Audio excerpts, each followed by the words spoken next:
It's fair to say that Busse knives are known for being bomb-proof or bulletproof, but for Cliff's stamp, that simply was not enough. Having a knife in any steel with an incredibly thick edge geometry is not a good way to show or represent a steel and its heat treat protocol's total potential performance when it comes to toughness. In order to really show INFI's toughness from Busse, what Cliff did was a primary convex grind right down to the edge, thinned this knife all the way down, and continued to test it. And that's where he based his opinion on the true performance potential of this steel and manufacture. Before Laren Thomas and Joe X and other wonderful scientists and reviewers and objective performance pursuers, there was Cliff Stamp. Cliff Stamp was on YouTube. Although he was not famous, he was, I think, famous in our community. He was famous on YouTube and on various forums, Blade forums and the Spyderco forums. Now, Cliff Stamp was banned from Blade forums, and we'll talk more about that fairly soon here. Here's a question I would ask. All these heavy-duty, tactical sort of knives that are running those bevels between 30 and 40 thou thick at the apex and between 20 and 30 degrees per side, what are they cutting with them that requires that type of edge bevel when this knife now has no apex edge bevel at all? At 10 degrees per side, the only thing that's damaging it is your heavier food cans, and even that is only damaging it to 2/1000ths of an inch deep, which means if I just increase the micro bevel up until that reached stability, which would probably be around 15 degrees per side, there's still no requirement for an apex bevel on this knife to cut all those materials. The reason for me to do this tribute is I see a man who wanted proof of marketing, who wanted to truly understand what he was looking at with knives, and who was willing to invest a great deal of effort to be able to do that, and then who was willing to go through the effort to share these results. What you're talking about is true passion, someone who's willing to invest what really is thousands of dollars in labor, in time, in just their heart, and to give it away for free.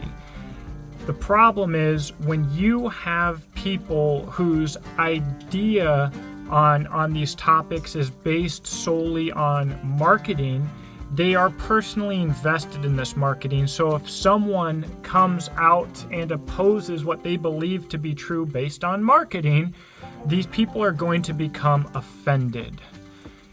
Fighting against the narrative is a massive investment of time and honestly headspace. Now, I became aware of this in the Busse section of Blade forums. I came back to Blade forums after about 8 or so years. I had stopped going there originally because of a lot of toxicity that was just unnecessary that I found actually in the Becker section of the forums. However, when I came back because of Joe X and became reinterested in Busse knives, I found that although what Joe X was doing was incredibly controversial, especially in the Busse section, and there were people that didn't handle it the best, for the most part, the Busse section of the forum was internally moderated and was very professional. This made me really excited about Blade forums again. I'll talk about this, like I said, more later, but I actually did videos where I talked about how Blade forums had changed and how maybe we should all go back there. And basically all of you, all of my subscribers, all of my friends were like, no, Jake, you're wrong. It's still a cesspit. What I will say while we are here is that this video was made possible not by Blade forums or not by any organization, but by a guy on Blade Forums, Cobalt. Thank you so much. And if there is nothing else of value currently on Blade Forums, the Busse section of Blade Forums, I think, is fantastically moderated, and they have put rules in place that have made this a fruitful section of forum, and that's rare to find today, so shout out to you guys. Let's talk about this knife. I mentioned that it had been kind of convex ground, basically down to a 0. When Cliff Stamp passed away, he gave the knife to Cobalt, who refurbished it and then sent it to me for testing. My testing has involved chopping of unsupported wood. I will do an entire video specifically talking about chopping unsupported wood, why it's hard on an edge, and why if you have an outdoors knife, it should be able to handle it essentially indefinitely. So a considerable amount of chopping unsupported maple. This maple was about as unsupported as anything that you could ever chop, being thin wood, long, and only held in place over a fulcrum by a weight on the end. So even a worse unsupported type of environment than you would generally see. And we did some very, very hardcore batoning. And I would expect some knives even that have a larger apex grind, a thicker behind the edge thickness, and what should be considerably more toughness. I would have expected other knives to come out of this potentially bent or warped, because what this particular maple that I'm using here does is it is not only hard and knotty, but the grain is twisted. And what's so brutal about that is as the knots bend the knife, the twists and the grains simultaneously twist the knife. That is brutal. Cobalt told me to really test this knife, to not worry about it. It came back straight with no issues at the edge. This blade performs. Now, I have to mention, I believe that this was the first recipe for Infi steel. I believe the current recipe for Infi steel is slightly different. I do not have the insider education to explain to you exactly why that may or may not matter. That's something more for Jerry or Cobalt or the guys on the forums. If they wanted to, I'm not qualified, quite simply. However, I will also mention that in a piece of wood similar to this, I did have my Busse Hell's Razor 2 take a slight set, a bend and set from wood similar to this. However, this is not an apples to apples comparison, as I had far less leverage on the Hell's Razor, a smaller spine thickness, a different type of grind, etc. So, nothing is indestructible, but I believe if there are no manufacturer defects, if everything is as it's intended to be, that you can have faith that your Busse would be incredibly tough. Looking here at the behind the edge thickness of my Busse Bushwhacker Mistress as compared to this Busse that was modified by Cliff Stamp, you can see that there is a lot less mass behind the edge on Cliff Stamp's knife. And that is what we are talking about. This thing is wonderfully thin. It just performs like a beast. But as you go thinner and exponentially increase your cutting and slicing performance, you exponentially decrease your toughness. And the toughness in this modified Busse is still there. That is just fantastic, and that is a true representation of how a steel and heat treat should be tested. It's absolutely fantastic.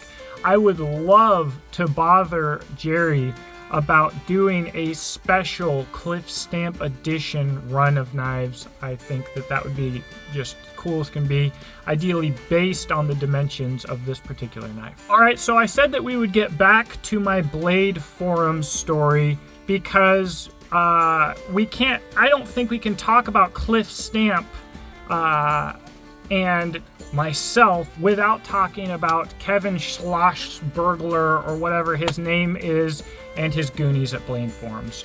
So basically, I met Kevin 2 or 3 years ago at a cloud defensive meetup. I found out that he was like, yeah, I own Knife One Stop here in Louisville, and I own Blade Forums. And I was like, holy crap, I'm familiar with Blade Forums. That's awesome. I'm a member.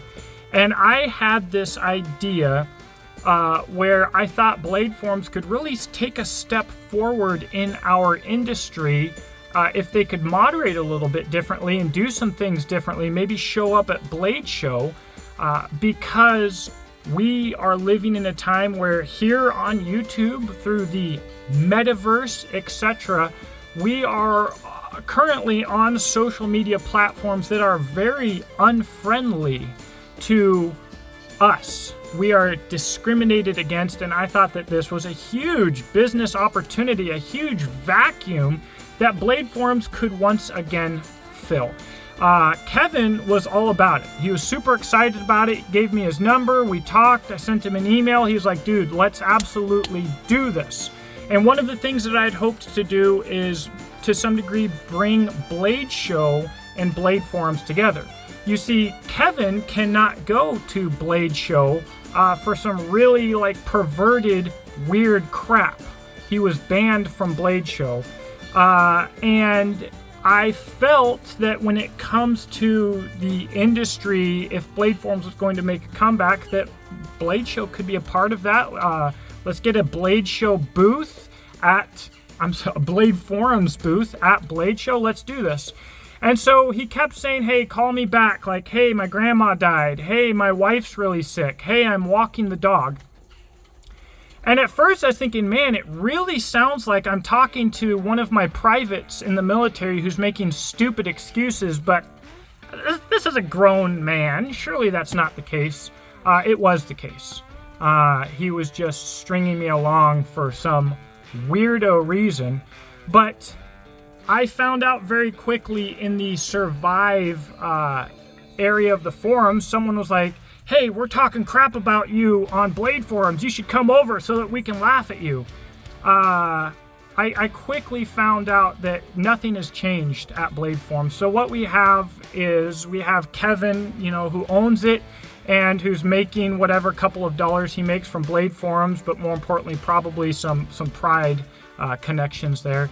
And then we've got a couple of wankers, Blues, who's a Fed, and some Rogu guy. These guys are unpaid. And yet if you go and look on Reddit or anywhere else, you'll see hundreds of posts from people talking about like, hey, I went on Blade Forums and these guys are douchebags. They're like power weirdos. And so these guys, they get their personal internal value in life from being an authority figure on an unpaid forum, and they're giving free reign to do whatever they want. They can ban or boot paid members for whatever reason they feel like.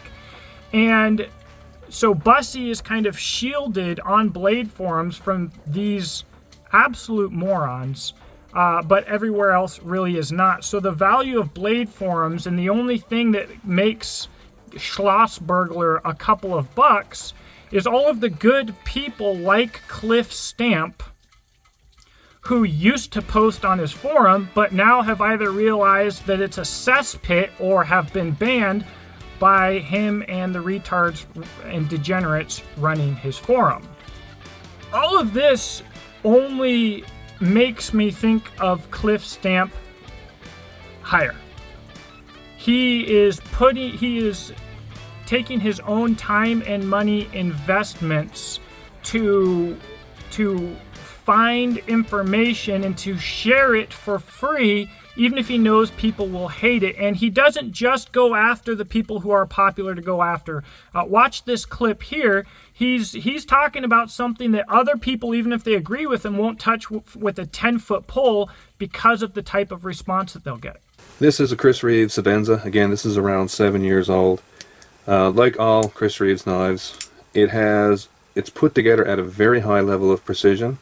The action, the tightness, the security and function of this blade is really no different now than it was when I first got it. There's no blade play in any direction. It's very smooth. However, as an actual knife, it's one of the worst performers out of all of these. The handle is completely unergonomic. It's very rectangular. The clip is very squarish. These grooves cut in here, which are tractions that operates the lock, bites into your hand. It's just not at all nice to actually work with. One of the things that I find curious is that the spine on this is really well rounded. That's not the curious part, but many other things are left very squarish, which reduces the ergonomics. Chris Sense ships these with a primary hollow grind. This was flattened completely face down to reduce it to the minimum edge angle that I could get on the knife, again to maximize the cutting ability.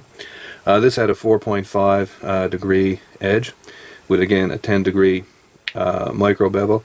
It took the heaviest damage out of the lot, so much you can easily see big chunks of it just breaking out by eye. I've never had very good success with this knife since I bought it. It chips and gets damaged at much easier levels than other knives with similar angles. And again, the grindability of S30V is not overly high, so it will take some time to grind these out. But I mean, no big issue with the right stones. So you don't mess with Chris Reeves and the Sebenza people. When you do something like this, even people who enjoy controversy, people think I enjoy controversy. I really don't. I enjoy the truth. But when you do something like this, you know that there's going to be a huge backlash because of the amount of personal investment that people have in these brands. And these things are status symbols. So people believe that if they purchase this item, they will have more status than other people who do not. Therefore, they have to defend that status, or they no longer have that status. We see that across the board in any industry with a lot of different brands. And I would take you back to my original quote from Cobalt, like, Cliff made knife makers honest or broke. This is what we need today. I'm telling you, I deal almost daily with liars and con men, people who constantly are tooting their own horn, advertising themselves, faking it till they'll make it. Liars, people who are telling you that they are altering the chemical composition of different steels like S35VN so that they can change and revolutionize the whole industry. They'll sit here, they'll talk about knives and they'll talk about steels all day, but they don't actually ever do anything. And the only people really talking about them usually are people who don't know any better or themselves. What we need today is people like Cliff Stamp. Now, luckily, we have Laren Thomas. Laren Thomas might be the creator of the steel that we are all talking about today. But over at Knife Steel Nerds, I think, in my opinion, much like Cliff Stamp, but to a more scientific degree, we have Laren Thomas doing actual testing and putting real scientific data out. And he may have designed MagnaCut, but he will still talk to you about the importance of edge geometry. And that, to me, makes the man just amazing. So it's sad that we don't have Cliff Stamp today.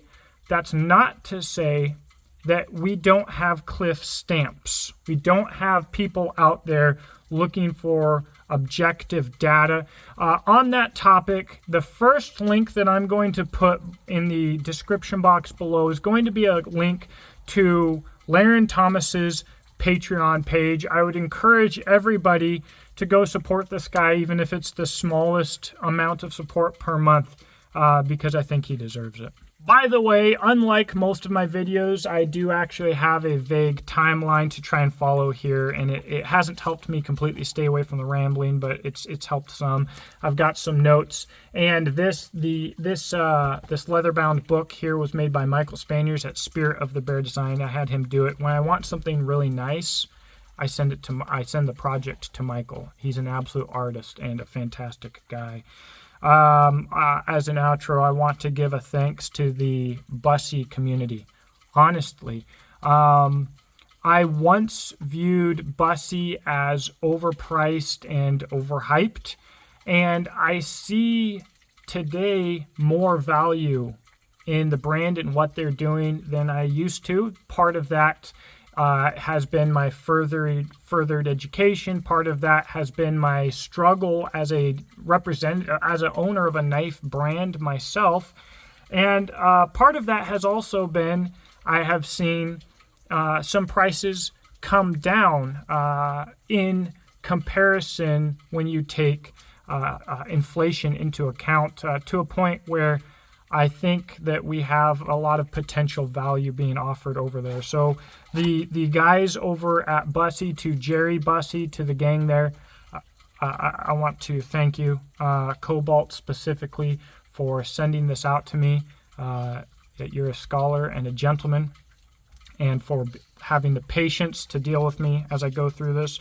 Cliff Stamp has passed away, and I didn't know as much about Cliff Stamp back in the day as I wish I had, and I think a lot of the lessons that I have learned about edge geometry today I could have learned and understood a decade ago through Cliff Stamp. It could have furthered my YouTube channel through good information. It could have furthered my own personal journey. It could have furthered some of the things that I failed at in the past. However, there is value to learning it the hard way. It helps to have someone help you along. And again, I'd like to give a thanks to Laren Thomas. Laren Thomas, with his book on knife engineering and his Knife Steel Nerds website, and the free information that you can get, has helped tremendously in my journey of understanding. If you make knives, you haven't got into the weeds on this, buy his book. I mean, go to Knife Steel Nerds website for sure. It's free. Buy his book. It's not that expensive, to get a real idea of the potential of different steels, potential being the key word, but also a real idea on how all of this geometry and stuff works, because I still to this day see relatively successful knife makers who do not have a clue. And it's sad, it's unnecessary, and it's dangerous. That's all that I've got here. Wow, that was a lot of blood in that mosquito. That's all that I've got here. I am so thankful to have been able to have the opportunity to do this video. I will share the Busse abuse clips in this video. I'm sure we're a little bit short. I will share those more in YouTube Shorts and Instagram Shorts. Those draw more attention anyways. So you'll be able to see more of that if that's what you're interested in. And I guess to all the people that suck in the industry, like, just do better, and don't be a liar. I think if everybody, we all screw up somewhere. We all mess up. We're all wrong sometimes, myself especially. But like, don't be a liar about it. Like, just own up to your mistakes and actually try to learn, especially if you want to teach. The world doesn't need more of the blind leading the blind. So, I'm out of here. Let me know what you think in the comment section below, and I hope that you have a blessed day.